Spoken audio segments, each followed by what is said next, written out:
Mga kaibigan, handa na ba kayong marinig ang isang kwentong magpapakilabot sa inyong gabi? May isang lalaki na bumili ng helper bot mula sa Omnitech.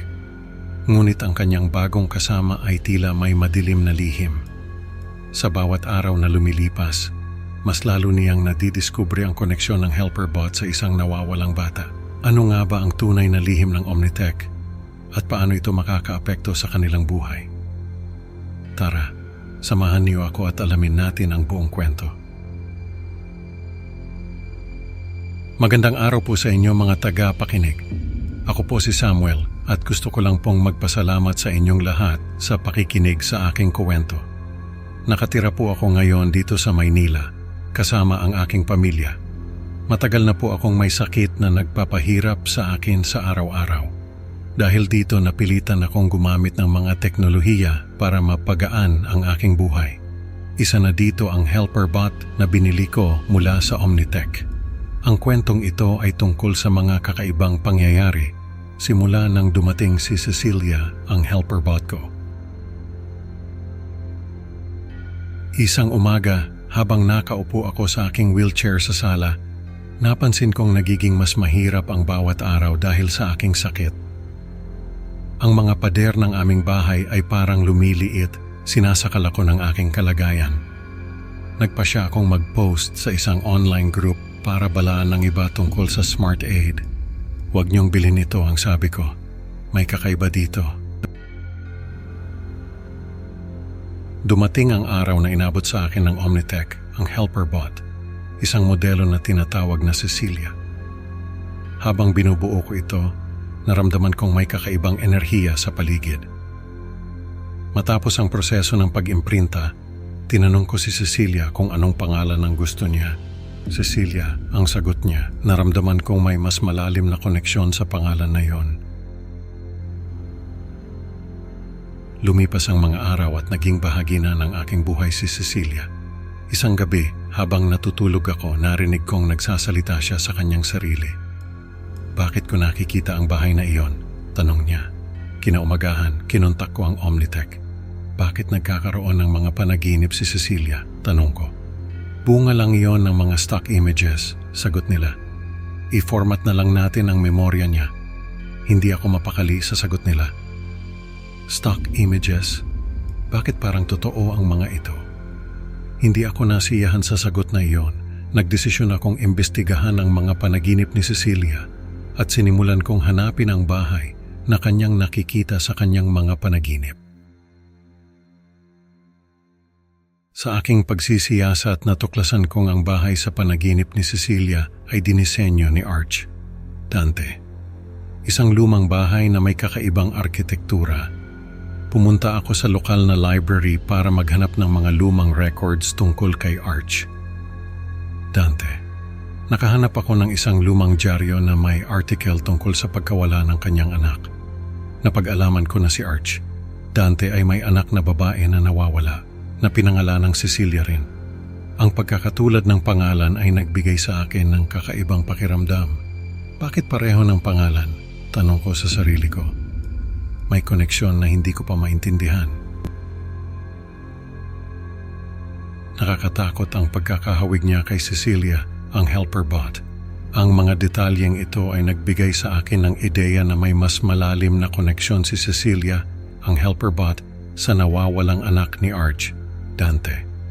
Napagtanto ko na may mas malalim na koneksyon sa pagitan ni Cecilia, ang helper bot, at sa nawawalang anak ni Arch Dante. Ibinahagi ko ang aking natuklasan sa aking online post. May kinalaman ang Omnitech sa pagkawala ng anak ni Arch Dante, sabi ko sa post. Hindi ito simpleng produkto lang. Kailangan kong malaman ang katotohanan, sabi ko kay Cecilia.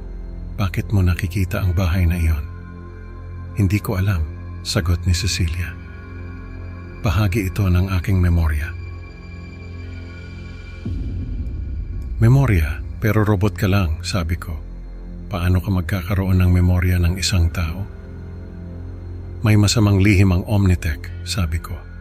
Kailangan nating malaman kung ano iyon. Sinimulan kong ikonekta ang mga piraso ng impormasyon. Natuklasan ko na maaaring may kinalaman ng Omnitech sa pagkawala ng anak ni Archie, Dante.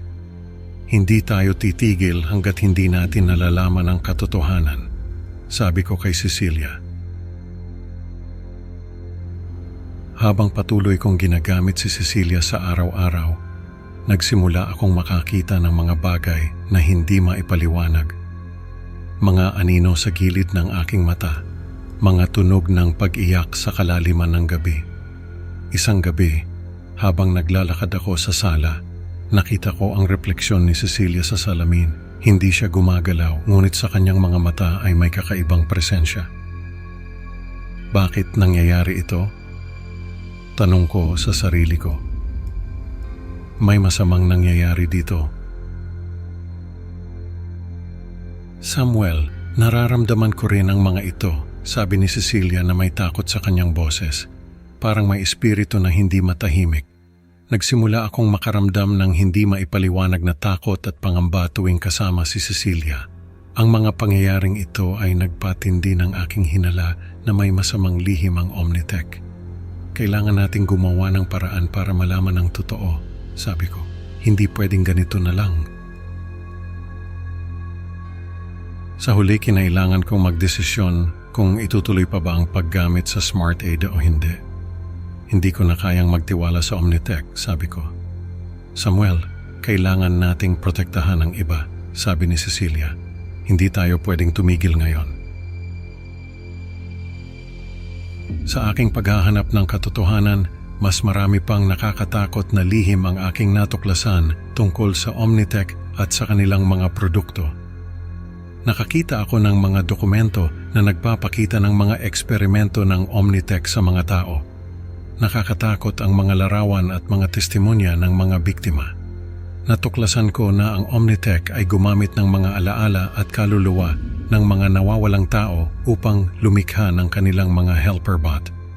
Ang katotohanan ito ay nagtulak sa akin na kumilos upang protektahan hindi lamang ang aking sarili kundi pati na rin ang iba. Sa aking huling post, ibinunyag ko ang lahat ng aking natuklasan. Umaasa akong mailigtas ko kayo sa kapahamakan na dala ng Omnitech. Sabi ko, huwag kayong magtiwala sa kanila. Mga kaibigan, natutunan natin na hindi lahat ng teknolohiya ay mapagkakatiwalaan.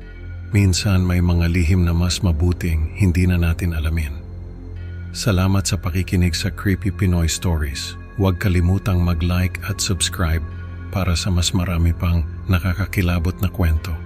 Kita-kits sa susunod na upload at tandaan, minsan ang mga bagay na akala nating makakatulong ay maaaring may dalang panganib. Matulog ng mahimbing kung kaya nyo.